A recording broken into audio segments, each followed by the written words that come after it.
है ना, सॉन्ग है ना, जो दुश्मन ने ना किया वो दोस्त ने कर दिया। ये भारत पे बड़ा अच्छा गाना फिट बैठता है। उसका जो दोस्त है अमेरिका, मोदी जी का जो दोस्त है कौन, डोनाल्ड ट्रंप, उन पर अच्छा फिट बैठता है।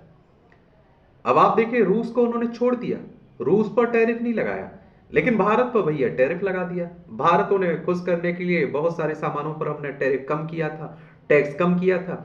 और हमारे मोदी जी बड़े जल्दी गए हुए थे कहाँ, डोनाल्ड ट्रंप से मिलने के लिए, लेकिन वो मिलना काम नहीं आया। लेकिन रूस का आप देखिए दादागिरी काम आ रही है। तो डोनाल्ड ट्रंप की टैरिफ लिस्ट में रूस का नाम ना होने की वजह क्या है, उस वजह के बारे में हम लोग बात करते हैं, जानते हैं। कुछ और भी देश हैं ऐसे जिन पर अमेरिका ने टैरिफ नहीं बढ़ाया। अमेरिकी राष्ट्रपति डोनाल्ड ट्रंप ने नई टैरिफ की घोषणा की, लेकिन इसमें अमेरिका की जिस कारोबारी साझेदार का नाम टैरिफ लिस्ट में मौजूद नहीं है वो है रूस। अमेरिकी न्यूज आउटलेट एक्सिस ने लिखा है कि अमेरिकी राष्ट्रपति कार्यालय की प्रेस सचिव कैरोलिन लेविट के मुताबिक इससे पीछे रूस पर अमेरिकी प्रतिबंध वजह है, और जिससे दोनों देशों के बीच कोई खास कारोबार नहीं हो रहा है।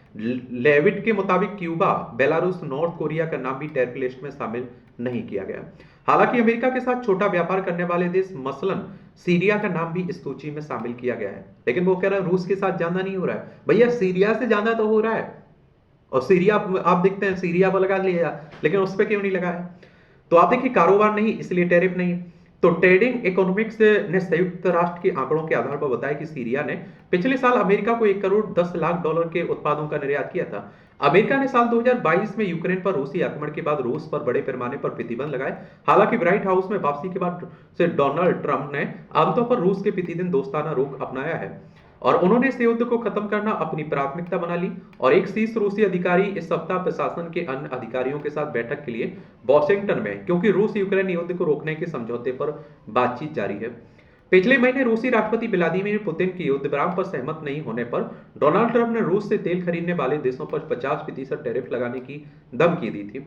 गुरुवार को रूसी मीडिया ने यह भी तर्क दिया कि मौजूदा प्रतिबंधों के कारण उनका देश व्यापक टैरिफ सूची में नहीं शामिल था। रूस के सरकारी चैनल रूसिया 24 टीवी के मुताबिक रूस पर कोई टैरिफ नहीं लगाया गया, लेकिन यह रूस को कोई विशेष महत्व देने के कारण नहीं, यह केवल इसलिए क्योंकि हमारे देश के खिलाफ पश्चिमी प्रतिबंध पहले से ही लागू है। और इसके सहयोगी चैनल रूसिया एक के अनुसार पश्चिमी देशों के में कई देशों को इससे निराशा है कि रूस इस सूची में गायब है। अब रूसी मीडिया ने टैरिफ पर उड़ाया मजाक। तो आप देखेंगे कि रूसी राष्ट्रपति कार्यालय क्रेमलिन के नियंत्रण वाले कई मीडिया आउटलेट्स ने विशेष रूप से अमेरिकी ट्रेजरी सेक्रेटरी स्कॉट बेसेंट के एक बयान का जिक्र किया, जिसमें उन्होंने फॉक्स न्यूज से कहा कि रूस और बेलारूस के साथ हम व्यापार नहीं करते हैं, उन पर प्रतिबंध लगा हुआ है। यूएस ट्रेड रिप्रेजेंटेटिव के कार्यालय के मुताबिक अमेरिका ने साल 2024 में रूस से $3.5 अरब के सामान आयात किए।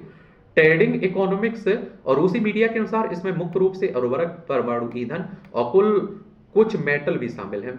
और कुछ रूसी मीडिया ने इसका मजाक उड़ाया। क्रेमलिन समर्थक एनटीवी ने कहा कि ट्रंप ने यूरोप में अमेरिका के सहयोगियों के साथ दास जैसा व्यवहार किया, जो केवल रोककर जवाब देते हैं। और रूस के रक्षा मंत्रालय के संचालन करने वाले जेवजेदा टीवी जैसी कई मीडिया ने टैरिफ सूची में निर्जन हर्ड द्वीप और मैकडोनाल्ड द्वीप को शामिल किए जाने पर भी गौर किया। जेवजेद्रा की टिप्पणी है, ऐसा लगता है कि कुछ पेंगुइन को 10% टैरिफ का भुगतान करना होगा। इस बीच अमेरिका को निर्यात करने पर यूक्रेन को 10% टैरिफ का सामना करना पड़ रहा है। अब यूक्रेन ने इस पर क्या कहा है वो जी जान लीजिए। यूक्रेन की उप प्रधानमंत्री यूलिया स्विरिडेंको ने कहा कि नए अमेरिकी टैरिफ का ज्यादातर असर छोटे उत्पादकों पर पड़ेगा। उन्होंने यह भी कहा कि यूक्रेन कारोबार के बेहतर हासिल करने के लिए काम कर रहा है। उप प्रधानमंत्री के मुताबिक साल 2024 में यूक्रेन ने अमेरिका को $87.4 करोड़ का सामान निर्यात किया। अमेरिका ने $3.4 अरब का आयात किया। उन्होंने कहा कि एक विश्वसनीय सहयोगी और भागीदार के रूप में यूक्रेन के पास अमेरिका को देने के लिए बहुत कुछ है। उचित टैरिफ से दोनों देशों को फायदा होगा। व्यापार के छोटे पैमाने के बावजूद अमेरिका ने रूस के खिलाफ युद्ध के लिए यूक्रेन को महत्वपूर्ण सहायता दी है। ट्रंप ने तर्क दिया कि अमेरिका ने इस तरह की सहायता पर 300 से $350 अरब तक खर्च किए हैं, जबकि अमेरिकी रक्षा मंत्रालय ने कहा ऑपरेशन अटलांटिक रिजॉल्व के लिए $182.8 अरब की व्यवस्था की गई है। यह रकम यूरोप अमेरिकी सैन्य प्रशिक्षण और अमेरिकी रक्षा भंडार को फिर से भरने के लिए है। रूस यूक्रेन युद्ध को खत्म करने की बातचीत को आगे बढ़ाने के बदले अमेरिका यूक्रेन के खनिजों को हासिल करने में भी कोशिश कर रहा है, और इसीलिए तो आप देखते हैं वो कह रहा है कि भैया समझौता कर लीजिए, यूक्रेन पर दबाव डाल रहा है और हमें आपके यहाँ जो खनिज है वो दे दीजिए। तो यही चल रहा है। आप लोग क्या सोचते हैं, अपनी राय आप लोग बता सकते हैं। धन्यवाद।